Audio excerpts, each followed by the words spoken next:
देखो जी, आज हम नई यूनिट स्टार्ट करेंगे। यूनिट का नाम है जेनेटिक्स। तो जेनेटिक्स एक बहुत ही इंटरेस्टिंग यूनिट है।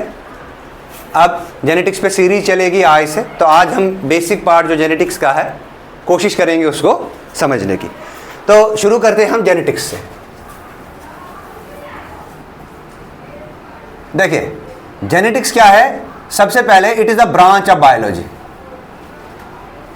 It is a branch of biology which deals with the study of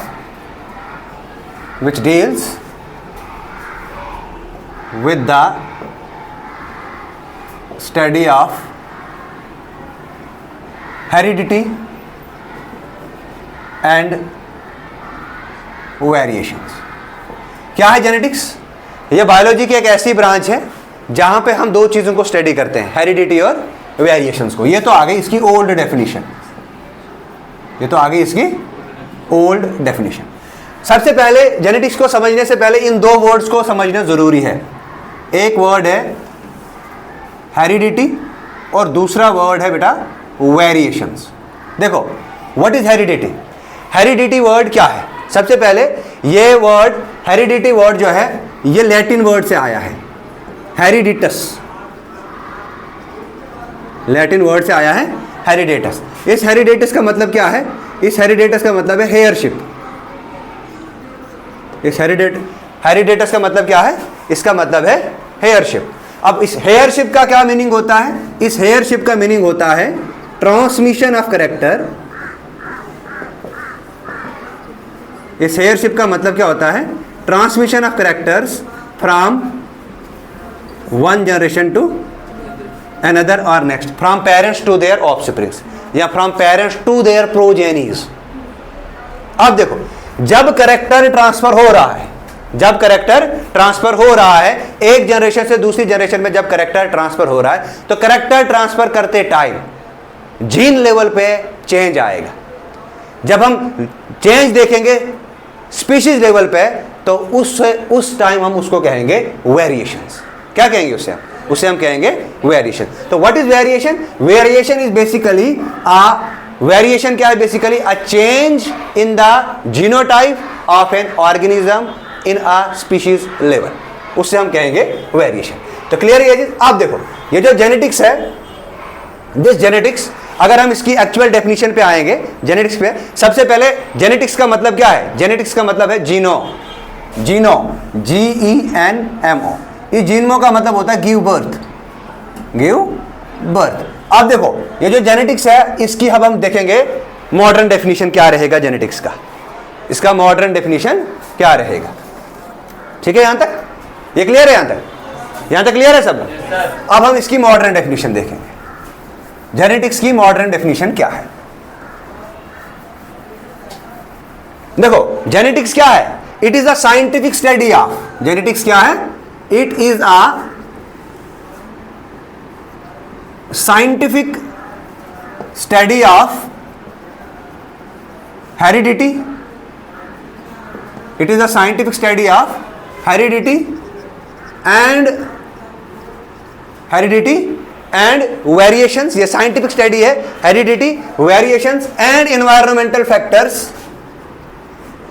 और किसकी? and environmental factors. तो हेरिडिटी, वेरिएशंस और इन्वायरमेंटल फैक्टर्स है ना, which are responsible for heredity and variation, and environmental factors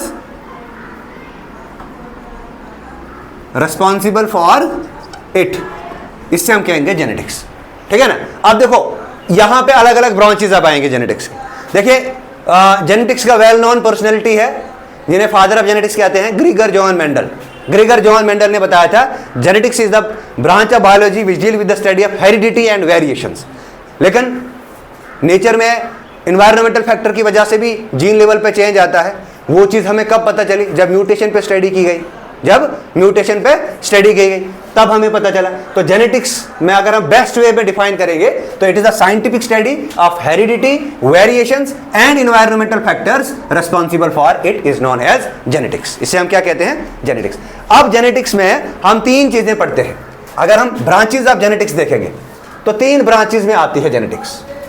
अगर हम genetics की ब्रांचेस की बात करेंगे, हाँ, ब्रांचेस 3 तरह के आएंगे। I will provide you notes, पहले कंसंट्रेट करो। 3 ब्रांचेस हैं। सबसे पहले आती है क्लासिकल जेनेटिक्स, सबसे पहले आती है क्लासिकल जेनेटिक्स। नंबर 2 पे आती है मॉलिक्यूलर जेनेटिक्स, नंबर 2 पे आती है मॉलिक्यूलर जेनेटिक्स। एंड नंबर 3 पे आती है एवोल्यूशनरी जेनेटिक्स, नंबर 3 पे आती है, ठीक है ना। जब हम जीन लेवल पे किसी पॉपुलेशन को स्टडी करेंगे, जब हम जीन लेवल पे किसी पॉपुलेशन को स्टडी करेंगे तो वो आएगा हमारा एवोल्यूशनरी जेनेटिक्स। इस एवोल्यूशनरी जेनेटिक्स में आप पढ़ोगे, इस एवोल्यूशनरी जेनेटिक्स में आप पढ़ते हो हार्डी-वेनबर्ग लॉ, हार्डी-वेनबर्ग लॉ, ये पढ़ोगे आप, ठीक है ना। ये है p² + q² + 2pq = 0, ये पढ़ेंगे हम एवोल्यूशनरी जेनेटिक्स में, हार्डी-वेनबर्ग लॉ को पढ़ेंगे, ठीक है ना। दूसरा आता है मॉलिक्यूलर जेनेटिक्स। मॉलिक्यूलर जेनेटिक्स में हम न्यूक्लियोटाइड सीक्वेंस वगैरह की स्टडी करेंगे, ठीक है ना। मॉलिक्यूलर जेनेटिक्स में हम जीन लेवल पे ऑर्गेनिज्म को स्टडी करेंगे। वहां पे हम देखेंगे जेनेटिक मटेरियल में क्या क्या चेंजेस आई है, जो डीएनए है उसमें कैसे चेंज आया है, आरएनए है उसमें कैसे चेंज आया है, जब प्रोटीन बनता है प्रोटीन बनने टाइम पे कैसे चेंज आता है, रेप्लिकेशन जब डीएनए का हो रहा है, अगर एक न्यूक्लियोटाइड गलत जुड़ा, उस एक न्यूक्लियोटाइड को गलत जुड़ने से जीन लेवल पे क्या चेंज आया, और जीन लेवल पे चेंज आने से फिनोटाइप और जीनोटाइप में क्या चेंज आता है, ये चीज हम इसमें स्टडी करेंगे। क्लियर है। तो क्लासिकल जेनेटिक्स में हम, इस क्लासिकल जेनेटिक्स में हम पढ़ते हैं मेंडेलियन जेनेटिक्स को, इस क्लासिकल जेनेटिक्स में हम पढ़ रहे हैं मेंडेलियन जेनेटिक्स को। अब इस मेंडेलियन जेनेटिक्स के लिए, इसको पढ़ने के लिए कुछ बेसिक टर्म्स हमें समझ आनी चाहिए। अब हम आते हैं उन बेसिक टर्म्स पे। बेसिक टर्म्स से पहले कुछ चीजें आपने नोट करके रखनी है, वो मैं बताऊंगा क्या क्या नोट करना है। क्लियर है ये पॉइंट, इसमें कोई दिक्कत? अब देखो नेक्स्ट आता है, 4 टर्म्स हमारे लिए बहुत इंपॉर्टेंट है। सबसे पहले जेनेटिक्स पे काम जिसने किया, सबसे पहले आपने याद रखना है नंबर 1 पे जेनेटिक्स में father of genetics, father of genetics. देखिए फादर ऑफ जेनेटिक्स जो है यह कहा जाता है ग्रीगर जॉन मेंडल को। अब हम इस पर चर्चा करेंगे, why Gregor John Mendel is known as father of genetics, ठीक है ना। Why Mendel selected pea plant, Mendel की जर्नी क्या रही, मेंडल का काम उसके टाइम पे एक्सप्लोर क्यों नहीं हुआ, मेंडल का काम बाद में एक्सप्लोर क्यों हुआ, मेंडल पे उस टाइम साइंटिफिक पर्सनैलिटीज ने तरजीह क्यों नहीं दी, उस पर तवज्जो क्यों नहीं दी, बाद में उसका रीडिस्कवर वर्क हुआ है 19 में, दैट मीन्स कि 20th सेंचुरी में 4 लोगों ने उनका काम जो है वो हम पब्लिक के सामने लाया। इस चीज पे हम चर्चा करेंगे। तो फादर ऑफ जेनेटिक्स जो है वो है ग्रीगर जॉन मेंडल। साथ में फादर ऑफ मॉडर्न जेनेटिक्स, दूसरा point, father of modern genetics. अगर हम मॉडर्न जेनेटिक्स की बात करेंगे तो फादर ऑफ मॉडर्न जेनेटिक्स जो है वो है Bateson, that is Bateson.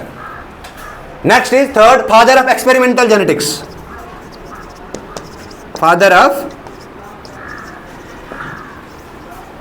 Experimental genetics.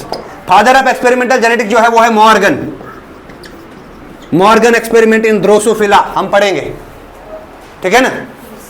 ये 3 पॉइंट आपको याद रहेंगे, father of genetics, father of modern genetics, father of experimental genetics. एक और, father of human genetics, most important, father of human genetics, that is Archibald Garrod, Archibald Garrod, ठीक है ना। Archibald Garrod को हम father of human genetics consider करते हैं। Clear है ये चीज? एक चीज आपने नोट करके रखनी है, दैट इज एक फ्लाई है, फ्रूट फ्लाई है, that is known as queen of genetics. इस पे बहुत सारे एक्सपेरिमेंट्स आएंगे। Queen of genetics, that is known as Drosophila melanogaster. क्या? Drosophila melanogaster. इससे हम फ्रूट फ्लाई के नाम से जानते हैं। बेसिकली ये फ्रूट पे फीड करते हैं, जिसको फ्रूट फ्लाई कहते हैं, ठीक है ना। इससे हम क्या कहते हैं, क्वीन ऑफ जेनेटिक्स। ये थी कुछ इंफॉर्मेशन जो आपने नोट करके रखनी है, क्लियर है ये चीज। अब हम आते हैं थोड़ा सा मेंडल का काम देखेंगे कि मेंडल ने क्या किया। देखिए मेंडल ऐसे तो फादर नहीं बना, ठीक है ना, कुछ काम किया होगा। लकीली उनको पी प्लांट सिलेक्ट किया, ऐसा तो नहीं है ना। मैंने पहले आपको बताया लक फेवर में नहीं होता है, मेहनत करनी पड़ती है, संघर्ष करना पड़ता है, तब जाके सक्सेस मिलती है। तो अब थोड़ी सी मेंडल ने किस प्लांट पे काम किया, किस एनिमल पे काम किया, क्या किया मेंडल ने, इस चीज को पहले डिस्कस करेंगे। उसके बाद हमें तो पता चलेगा कि why he is known as father of genetics. तो इस वाली स्लाइड को इरेज करूं मैं। अब देखो, अब हम चर्चा करेंगे ग्रीगर जॉन मेंडल पे।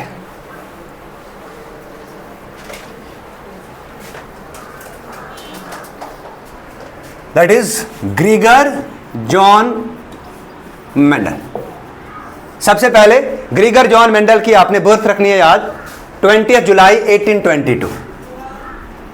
इसका बर्थ जो है 20 जुलाई 1822, ठीक है ना। और इसकी आपने डेथ भी याद रखनी है, जो इनकी डेथ हुई है दैट इज 6 जन 1884,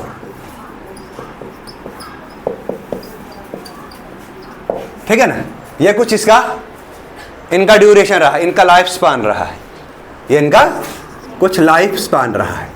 अब इन्होंने अपने लाइफ स्पान में क्या किया है वो तो हम पढ़ते हैं, इस पर वो तो हम पढ़ेंगे, दैट इज जेनेटिक्स। लेकिन इससे पहले इन्होंने क्या किया, देखिए मेंडल जो था, सबसे पहले मेंडल ने क्या किया, सबसे पहले मेंडल ने काम किया, सबसे पहले नंबर 1 पे इन्होंने बी पे काम किया, ठीक है ना।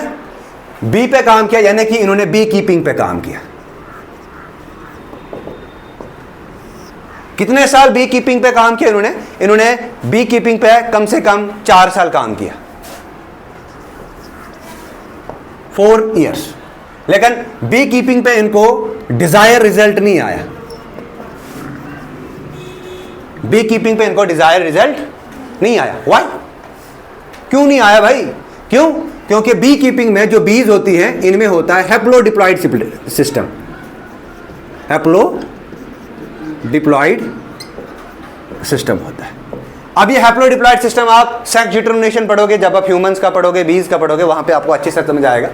इसकी जो क्वीन होती है, ये क्वीन होती है डिप्लॉइड, और जो ड्रॉन होता है, जो मेल होता है, ये होता है हैप्लॉइड। क्लियर है चीज। अब इनका क्रॉस 2n और n का क्रॉस जब आएगा तो कोई अल्टीमेट कोई डिजायर रिजल्ट इसको नहीं मिलने लगा, ठीक है ना। तो यहां पे मेंडल फेल हो गया, ठीक है।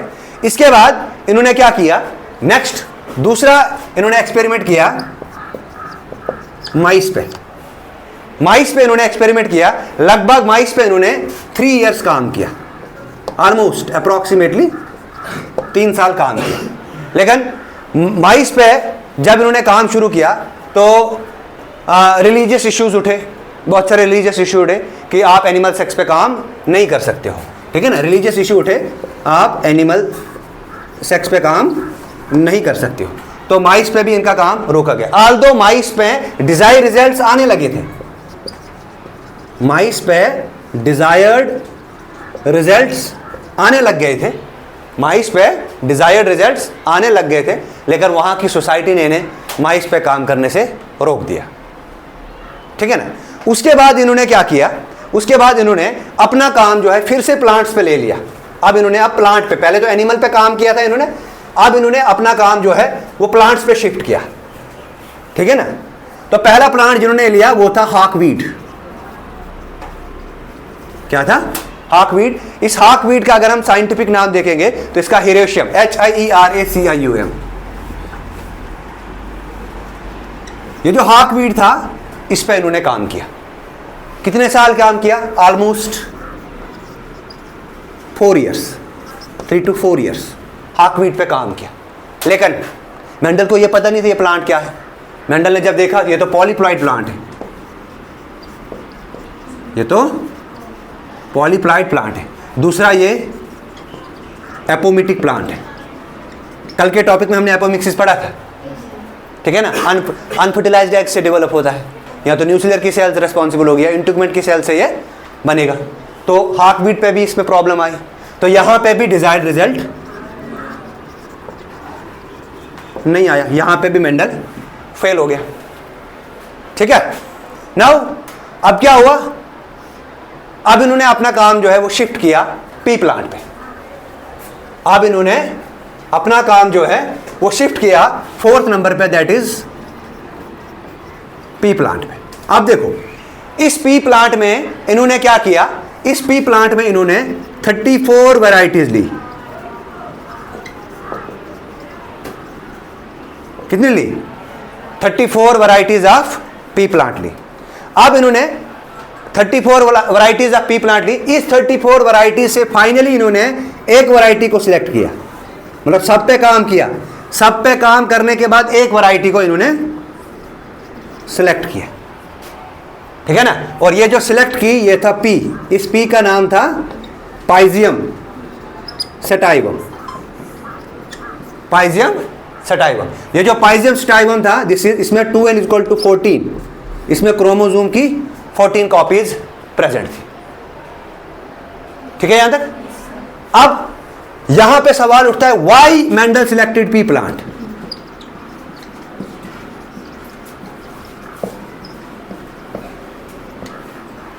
मेंडल ने पी प्लांट को अब सिलेक्ट क्यों किया, ठीक है ना। Very good. सबसे पहले इसका लाइफ स्पेन जो था वो शॉर्ट लाइफ स्पेन था। दूसरा पॉइंट इसका ये सेल्फ पॉलिनेशन था, ये प्लांट सेल्फ पॉलिनेशन करता था। तीसरा ये क्रॉस पॉलिनेशन भी करता था, और क्रॉस पॉलिनेशन करने से हम इसमें क्रॉसेस कर सकते थे, इसका डिजायर्ड रिजल्ट निकाल सकते थे। इसलिए मेंडल ने पी प्लांट को सिलेक्ट किया। अब इस पी प्लांट में भी 7 कंट्रास्टिंग कैरेक्टर्स को स्टडी किया। इस पी प्लांट में भी 7 कंट्रास्टिंग कैरेक्टर्स को स्टडी किया। व्हाट आर कैरेक्टर्स, ये हम पढ़ेंगे आगे टर्मिनोलॉजीज में, ठीक है ना। तो फाइनली इन्होंने पी प्लांट को सिलेक्ट किया, लेकिन इतना काम करने के बावजूद मेंडल को जीते जी क्रेडिट नहीं मिला। क्यों? क्योंकि उस टाइम जो बात चल रही थी वो डार्विन की थ्योरी के रिलेटेड बात चल रही थी, तो सारे साइंटिस्ट डार्विन के काम में ही मशगूल थे। मेंडल को अपने काम की जो उसको क्रेडिट मिलना चाहिए था जीते जी नहीं मिला। उसके बाद इनकी हो जाती है डेथ। डेथ होने के बाद जब इनकी डेथ हुई, मैंने लाइफ स्पेन में बताया कब इनकी डेथ हुई है। डेथ होने के बाद इनका जो काम था वो रीडिस्कवर हुआ था। तो rediscovery of Mendel's work, Mendel's के काम की रीडिस्कवरी हुई। ये कब हुआ? ये हुआ 19th सेंचुरी में। कब हुआ? मेंडल का काम रीडिस्कवर किया गया 19th सेंचुरी में, सॉरी 20th सेंचुरी में, नॉट 90th, 20th सेंचुरी में, मतलब 1900 में। 20th कितने 4 साइंटिस्ट ने ये काम किया, 4 साइंटिस्ट ने ये काम किया। वो कौन कौन थे ये आपने याद रखना है। एरिक वॉन था, ह्यूगो डी वेरीज था, एरिक वॉन था, ह्यूगो डी वेरीज था। इसके साथ साथ में कार्ल कोरेंस और विलियम जेस्पर, इन 4 लोगों ने अपना काम किया। लेकिन इन्होंने जब काम किया तो इनको ऐसा लगा कि ये काम तो हमसे पहले ही किया है, ये काम तो हमसे पहले ही किसी बंदे ने किया है। ये जो मैथमेटिकल कैलकुलेशंस दी हैं, ये जो क्रॉस बनाए हैं, ये तो हमसे पहले ही किसी ने बनाए हैं। तो इन्होंने सोचा अपने दिमाग में, बोला कि नहीं, इसका क्रेडिट हमें नहीं चाहिए, इसका क्रेडिट उन्हीं पर्सन को चाहिए जिन्होंने इस पे हमसे पहले काम किया है। तो इन्होंने क्या किया है, इन्होंने क्या किया, दे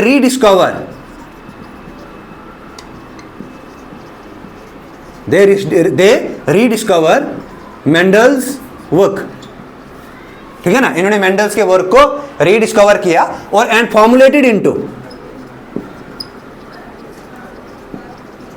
and formulated as Mendel's law. इन्होंने इनको फॉर्मुलेट किया मेंडल्स लॉ पे। क्लियर है ये चीज? तो ये थी मेंडल की जर्नी, और मेंडल की जर्नी में हमने ये देखा कि मेंडल्स ने क्या क्या काम किया है और मेंडल्स फाइनली कैसे वो सिलेक्ट हुआ। क्लियर है यहां तक? यहां तक क्लियर है? ठीक है, थैंक यू।